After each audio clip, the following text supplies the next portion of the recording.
quello di prima era interessante sulle random equations.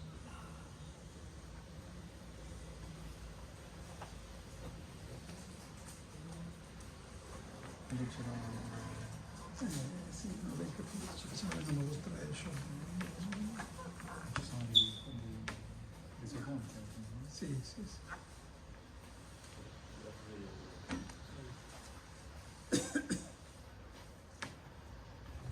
So hello everyone, and my topic is about the conformal perturbation theory in the decision-makers. And here is the outline. First, I will set up the question and give you a sketchy picture of what I'm going to do. And then I will quickly recap some results about the Euclidean CFT, which, where I will state some results without proof. And I put the proof in the appendix via the embedding space formula if someone is interested in it. And then I will go to how to calculate correlation functions in the Sitter via Wald transformation. And finally, we will go to the central part, which we're going to explore the relation between the Bach theory and the boundary theory in the Sitter. And so let's first set up the question. So it's familiar to us that the Sitter space-time is defined as some constant norm codimensional one surface embedded in the flat Minkowski space. And imagine that we have some conformal field theory in the Bach of the Sitter. And when we push the theory to the boundary, and we have the result is some boundary conformal field theory. And clearly that the late time theory and the Bach theory, the late time theory is completely determined by the Bach theory. And seeing that we can have some relationship between the two sets of the scaling dimensions, or in CFT language, the spectrum of the two theories. And now imagine that we introduce some perturbation to the Bach CFT. Sorry, so let me understand. What is the boundary CFT? How would you explain to somebody who has never seen this, what is the boundary CFT? How you define it operatively? Yeah, I think I will define in the next slide. Yeah, so imagine that we can put some perturbation here in the Bach CFT. And the crucial point here is that the resulting boundary theory is still CFT. So that, and here is the amazing point. We would expect some shift in the boundary spectrum since we turn on some perturbation. And the amazing thing here is that at the first order of the shift will be theory independent, in the sense that we expect some universal formula of the FIs, which depend only on the Bach spectrum and the OP coefficients. So let me illustrate this in more detail. So to be precise, let me first say something about what I mean by the Sitter boundary. We defined the Sitter boundary by taking the future, by taking the late time limit in some Poincare patch, which is the zero time limit in the conformal time. And this is the Euclidean codimensional one surface in the Sitter. And we can realize this by some embedding coordinates, which is that there's some projective space on the core where we identify the Euclidean point with the ray on the core. And so, for example, let's imagine some 2-point function in the set of Bach, which is expressed in for example, in the embedding coordinates. And we can push this Bach 2-point function in the boundary by taking the limit for example, in the conformal time, right? So after that, this Bach 2-point function will be some boundary function living in the Sitter boundary. And maybe it will be more evident that in embedding coordinate that both the boundary manifold and the boundary 2-point function is invariant under the symmetry group, see this is the symmetry group for the whole theorem. And there's also the fact that this symmetry group, when pushed to the future boundary, will become some Euclidean conformal group acting on this boundary magnitude. So naively, we may expect that any n-prime function will become CFT n-prime function at the future boundary of the Sitter spacetime. And so let's forget about the Sitter for a while, and let me quickly recap some results in the Euclidean CFT. And the conformal group is, by definition, is the diffeomorphism in which the matrix invariant up to a scale factor. And in D equal or larger than 3, we have translation, dilation, rotation, special conformal transformation. And this is the finite group. And for the one dimension, this group is trivial since any one-dimensional matrix is conformally flat. And in 2 dimension, we have infinite many independent group elements. So right now, we should focus only on the case where D larger or equal than 3. And CFT is just a field theory that invariant under the conformal group. And of course, we can have conformal group that is not Euclidean. For example, in high energy context, we can have CFT in the Minkowski space or something like this. And we can also have some, for example, critical EC model in 2 dimension in statistical physics, which is also CFT. And the central object in CFT is the primary operators and correlation functions. And for simplicity, we should focus only on the scalar operators, for example. And the primary scalar operator with some scaling dimension delta is defined as some operator that transform under the conformal group by some local dilation factor to some definite power.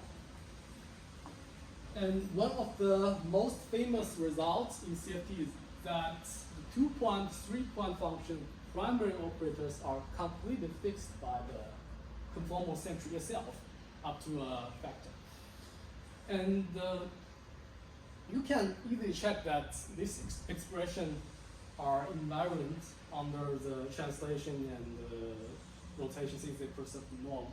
And they also transform properly under the dilation. For special conformal transformation, it will be somehow involved.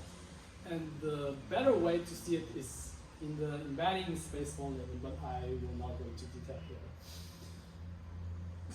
And so, after knowing something about Euclidean CFT, it's a good place to go to CFT in some curved space. But before talking about the theory, I should first introduce the Weil transformation. And by definition, the Weil transformation has the same form of the conformal transformation on the line segments, where we add some local dilation factor. But actually, the conformal transformation is the special case of the Weil, which is in the sense that the conformal transformation should also be a diffeomorphism, which is we can do it by some infinite quantity transformation. And so that the conformal transformation can change only from the flat space to flat, since curvature is preserved by the diffeomorphism. But the generic Weil transformation will not can go from the flat space to curved space. And the reason to introduce Weil transformation here is that it will offer a very cheap way to get the correlation functions in the curved spacetime. And to be precise, when the series is conformal, the correlation functions in any matrix that is related with the flat one by some Weil transformation, the correlation functions are related by simply adding some Weil factors to the definite power, and each power corresponds to the scaling dimension of the primary operators. And so this formula is very reasonable, at least for the special case that if the Weil transformation is conformal transformation, this obviously choosing this is how the primary operator transforms. But like for the while that goes from the flat to the curved space, and a better place to see it is still in the embedding space formula where we can mapping the flat space field to the curved space field in a rigorous way, but let's admit it first. Okay. Yeah. So let's see some explicit example of some wall equivalent manifold. For example, we start from the Euclidean space where we know the two-point function very well. And we can while transform it to, for example, the Euclidean alias or the cylindrical matrix by the corresponding wow factor. And we can also, of course, rotate it to the Minkowski space. And we can further combine this rotation and wow transformation to other kinds of matrix, for example, like the Minkowski cylinder and the series space. And here I draw the topology of this manifold to show that this wow equivalent manifold can look rather different. For example, the Euclidean alias is equivalent to the half of the plan, and the series is something like a cylinder. And we should also see some explicit example of the CFT in the de Sitter. And the good thing here is that we do have a very good example, which is the conformal coupled scale in de Sitter. So consider the simplest action for the no minimal coupled scale. By no minimal coupling, we mean by simply adding some quadratic term interaction with the rich scalar. And we can make the theory conformal by saying we make the actually conformal invariant by properly choosing the coupling constant. And we can get the equation motion via some standard process. And the crucial point here is that this no minimally coupled term just serves as an additional mass term. And so we can directly apply some results from the literature, which says that the free two-point function of the massive scalar in de Sitter depends only on the scaling dimension, which decides which irreducible representation this scalar falls in, and also with the invariant distance built from the two Bach points.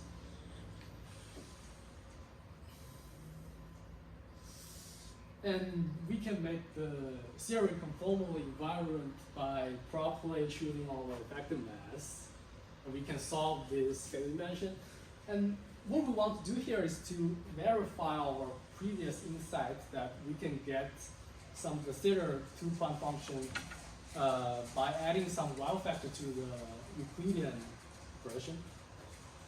So to do so, we have to use the explicit series form of the of this hypergeometric function and plug in the explicit result of the delta.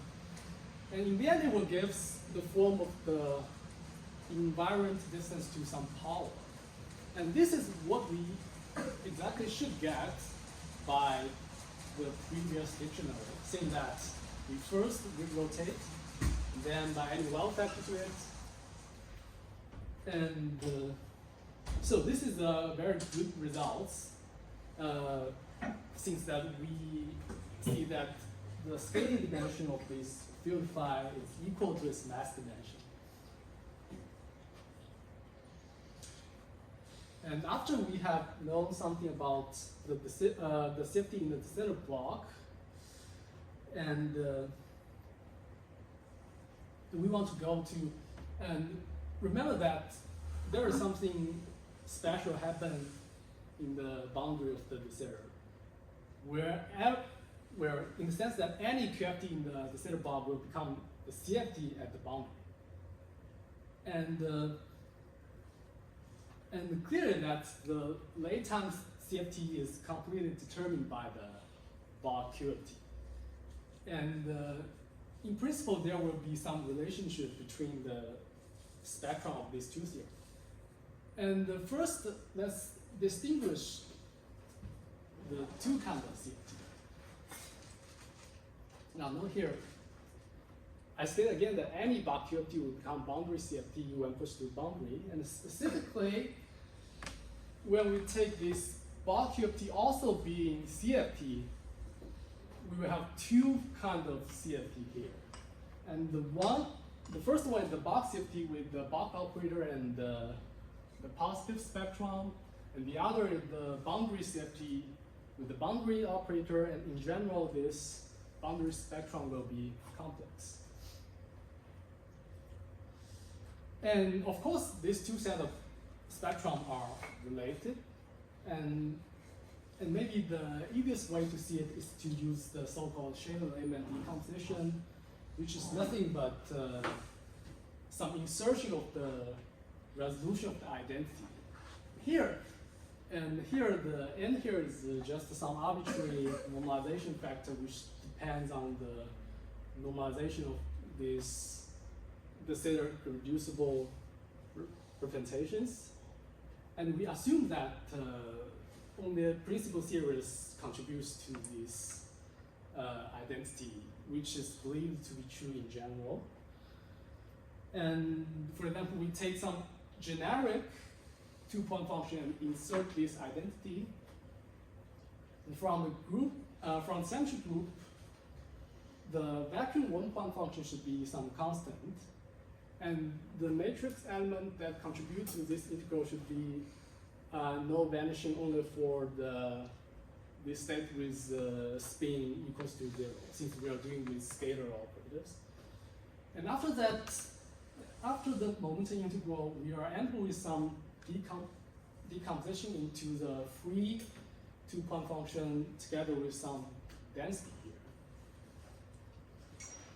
And we can also express it into some boundary conformal block via some hypergeometric transformation, which will let us see the latent behavior easily. When we take the latent behavior, we recognize some CFT-like structure, which is the invariant distance to some definite power. And on the other hand, we can define the boundary operators by pushing these Bach operators to the latent limit. And namely, we just series expand this Bach operator in the 0 conformal time limit. And at this stage, we should assume that this the existence of this series expansion and its convergence. So, but anyway, this will give the asymptotic behavior of the two-point function at the boundary. And this should match what we get from the Shannon-Lehman decomposition. And so we can conclude that the pole of this Shannon-Lehman, the simple poles of the Shannon-Lehman density should match the boundary spectrum. So now let's see our example of the conformally coupled scalar. And as I have mentioned, we can regard it as some free massive scalar so that we can directly apply some results. And the Shannon-Lehman decomposition gives the poles, which are exactly the scalar dimension that determines the irreducible representation of the scalar field. So this should trivially reproduce the desired function. So in our case, we can tune our mass of the field arbitrarily. And for example, if we make the theory conformal, which corresponds to the mass equal to 0, so that we result in the boundary spectrum to be real. And when we gradually turn on mass, this boundary spectrum will vary from the real to become complex.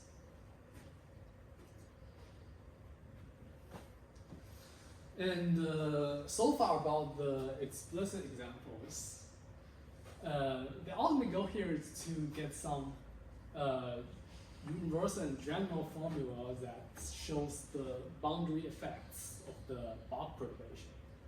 So to be very generic, we take any CFT action and we add some primary perturbation, and by perturbation here I mean the coupling constant should be much smaller compared to the de Sitter radius.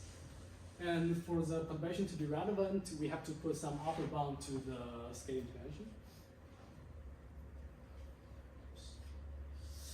Now the Bach two-point function should obviously depend on this lambda, and it will admit some perturbation expansion. The good thing here is that at the leading order, this expansion should depend only on the CFT two-point function and three-point function, which are completely fixed by the scaling dimension.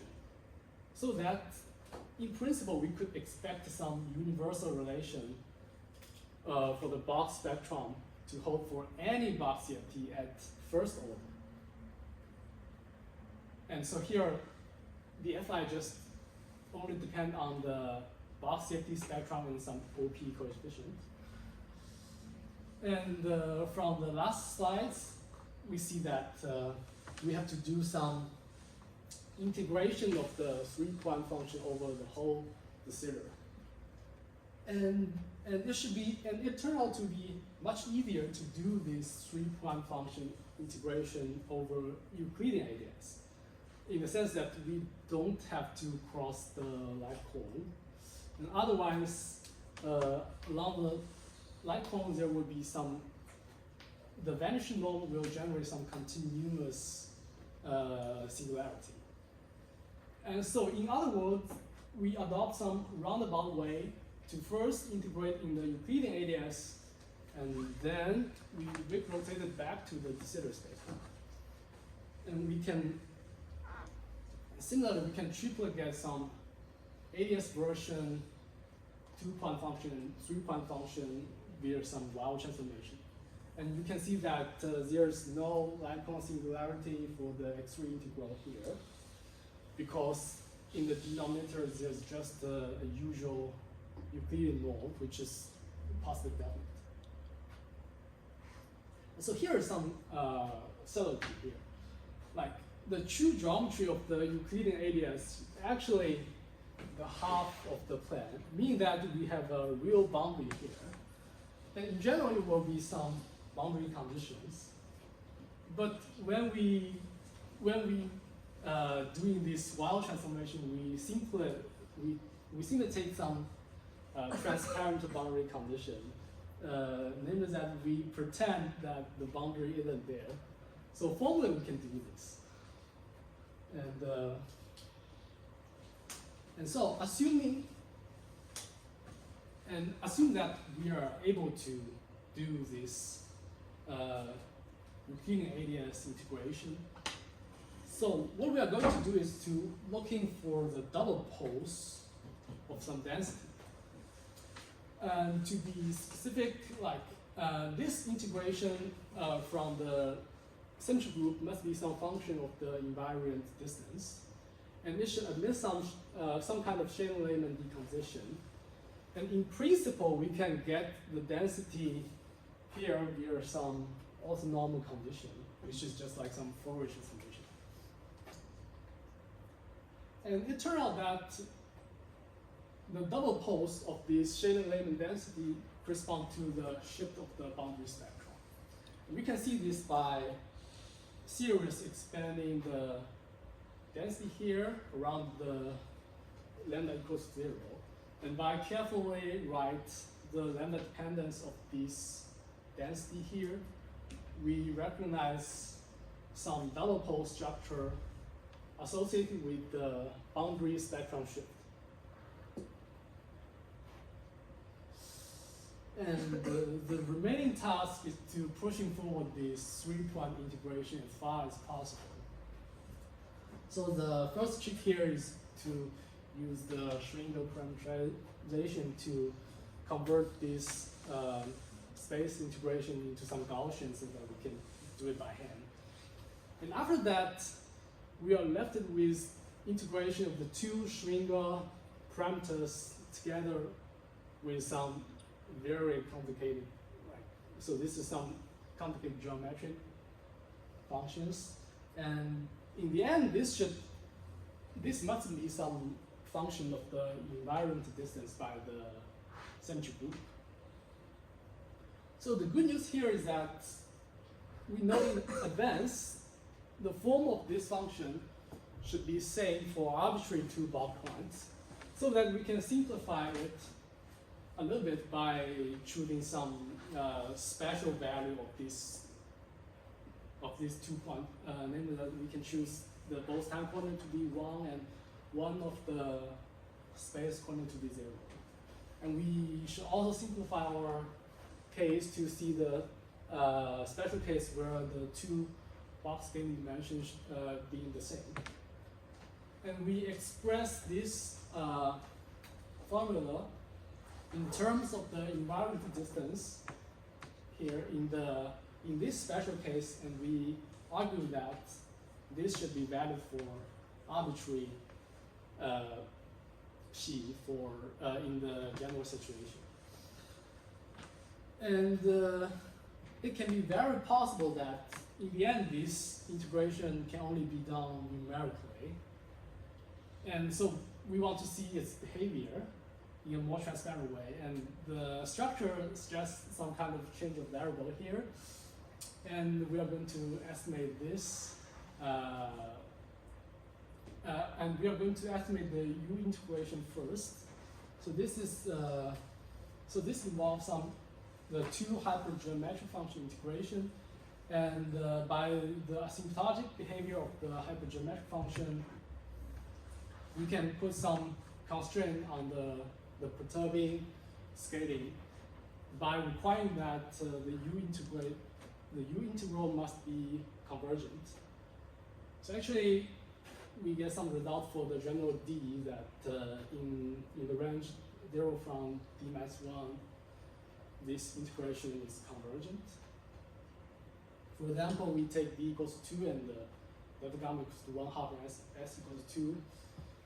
I plot these two integrand, and we see that they are bounded and they behave very well in the infinity. And the numerical integration from 2 to 10 to the 5 also gives convergent result. And there are other comments about the remaining S integral. So suppose we managed to do the U integral, and we see that the large S behavior is exponentially falling, dominated by this term, which is convergent, and the small S behavior is controlled by this polynomial term, and we require the polynomial integration to be convergent. We have some constraint in this external scaling dimension. And in the end, that the remaining S integral will not modify this convergent range. And unfortunately, I have to conclude here because so far this is all I have did. And to conclude, we already have an explicit example of for the perturber CFT with related bulk and boundary spectrum. And for the general case, we adopt a roundabout way by integrating the Euclidean ADS with transparent boundary condition. And in principle, this is doable, but so far the result is only some general convergent condition for the perturbing operator. And I suspect that this integration may be done only numerically in the end. And the next stage should be find some possible efficient numerical methods, or just by doing this numerical integration by brute force. And if we are lucky enough, maybe there are some other analytic ways instead of just a direct integration over the thin ADS. But so far, I have no idea about that. And thanks for attention.